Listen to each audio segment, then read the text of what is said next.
Mister, 3 punti fondamentali quest'oggi contro un Città di Carini che vi ha messo in difficoltà fino all'ultimo, una vittoria di carattere che vi rilancia insomma in chiave playoff in classifica. Sì, era quello che volevamo come risultato, come prestazione, insomma dobbiamo recitare un po' mia colpa perché molte occasioni così sprecate nel primo tempo, una squadra contro una squadra buona, io l'avevo detto alla vigilia perché non rispecchia i valori della squadra, non rispecchia la classifica anche se sono matematicamente salvi, hanno fatto un giorno di ritorno strepitoso perché noi quando abbiamo incontrato l'andata abbiamo incontrato una squadra in salute, quindi sapevamo quali erano le loro qualità, le loro peculiarità. Quindi va fatto un plauso ai ragazzi, ci hanno creduto fino all'ultimo, poi diciamo che un po' un sortileggio sembrava che quasi quasi dovevamo come dire, sfadare perché insomma, la palla non voleva entrare, quando entrava c'erano delle segnalazioni, si ha grande rispetto per le decisioni arbitrali. Oggi ho contato 5 gol annullati, quindi insomma, poi li vedremo.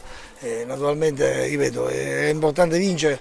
e l'abbiamo fatto secondo me con il cuore, buttando il cuore oltre l'ostacolo ed è la cosa più importante. Ci rilanciamo sotto tanti punti di vista perché ricordiamoci che il nostro campionato è un campionato fatto di step e quindi di appuntamenti uno dietro l'altro, quindi poi alla fine tireremo le somme e penso che siamo lì, siamo perché c'è alle spalle una società importante, abbiamo dei giocatori importanti che stanno crescendo, giovani soprattutto, quindi siamo lì assegnati oggi il 2005, siamo felicissimi perché... Esatto, mi volevo riallacciare a questi 2 ingressi in campo, a mio avviso sia di Castiglione che di Samannà, insomma hanno un po' cambiato la partita. Sì, diciamo che sono ragazzi che hanno qualità, quindi l'hanno messo a servizio della squadra. E abbiamo alzato un pochettino il baricentro, abbiamo rischiato qualcosa in più anche in virtù poi successivamente della superiorità della numerica, quindi avevamo bisogno di qualcosa in più probabilmente nella zona centrale di campo, dalla tre quarti in su, quindi abbiamo fatto un po' più di densità nell'area di rigore e la cosa ci ha premiato. Ma ripeto, la squadra ha creato tanto, il vento ci ha condizionato le geometrie nel primo tempo,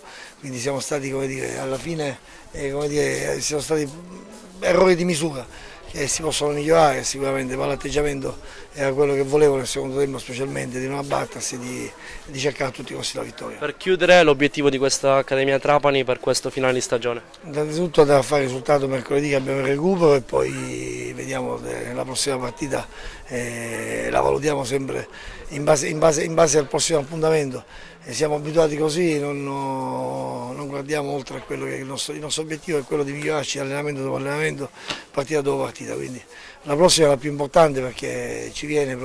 saranno 45 minuti infocati in quelli del San Salvatore di Partinico, quindi già siamo con la testa in quello, quindi il nostro obiettivo è quello. Grazie.